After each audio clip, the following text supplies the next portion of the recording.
সব থেকে ফার্স্ট আমরা ক্রোম খুলে নেব। ক্রোমে খুলে আমরা এখানে গুগলে সার্চ করে দিব UGT, ইউনিভার্সিটি অফ গৌড়বঙ্গ। দিয়ে আমরা এখানে সেকেন্ড লিস্টে আমরা ঢুকে যাব, ইউনিভার্সিটি অফ গৌড়বঙ্গ।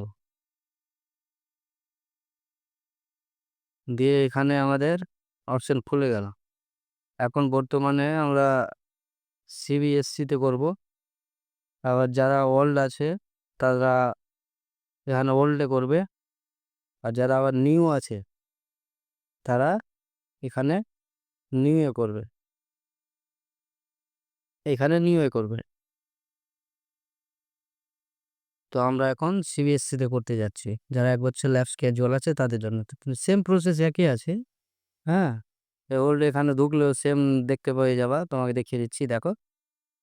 এখানে ঢুকলেও সেম ওই রকম চলে আসলো, সেমিস্টার 1 2 3 4 যেটা সেমিস্টার প্রয়োজন ওটা করে নেবা। সেরকম আমরা এটাতে ঢুকবো CBSE-তে। এটা তো আমরা সেম পেয়ে গেলাম। আমি 4th সেমিস্টারে করব। তাহলে হচ্ছে এটা হচ্ছে আমাদের 4th সেমিস্টার। যার যেটা সেমিস্টার যখন চলবে তখন এটা করতে হবে। তো এখানে আমরা ক্যান্ডিডেটে ক্লিক করব, দিয়ে আমরা ঢুকে গেলাম।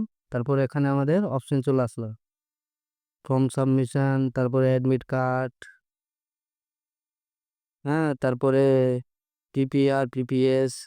এটার মানে হচ্ছে যে আমরা ফর্ম সাবমিশন করার পর তারপরে অ্যাডমিট বের হবে, যদি রেজাল্টে আমাদের মিস্টেক হলে PPR-এ আমরা করবো কাজ। তাহলে আমাদের 3টা কাজের ইম্পর্টেন্ট জিনিস আছে এটা। তো আমরা এখন ফর্ম সাবমিশনে ঢুকবো, যেটা আমরা ফর্ম সাবমিশন করছি। ঢুকে গেলাম। এখানে আমরা রেজিস্ট্রেশন নাম্বার আর নাম দিব, 3 ক্যারেক্টার নাম। যেমন নাম যদি থাকে সোহেল শেখ, SOY দিতে হবে। রেজিস্ট্রেশন নাম্বার দিয়ে তারপরে ফার্স্ট 3টা ক্যারেক্টার নাম দিতে হবে। যাদের MD থাকবে তাহলে MD দিয়ে স্পেস দিতে হবে, ঠিক আছে। এরকম দিয়ে এখানে ক্লিক করবে, দিয়ে ওর নাম দেখিয়ে দিবে। তারপর আমরা ঢুকে গেলাম তাদের ফর্মে।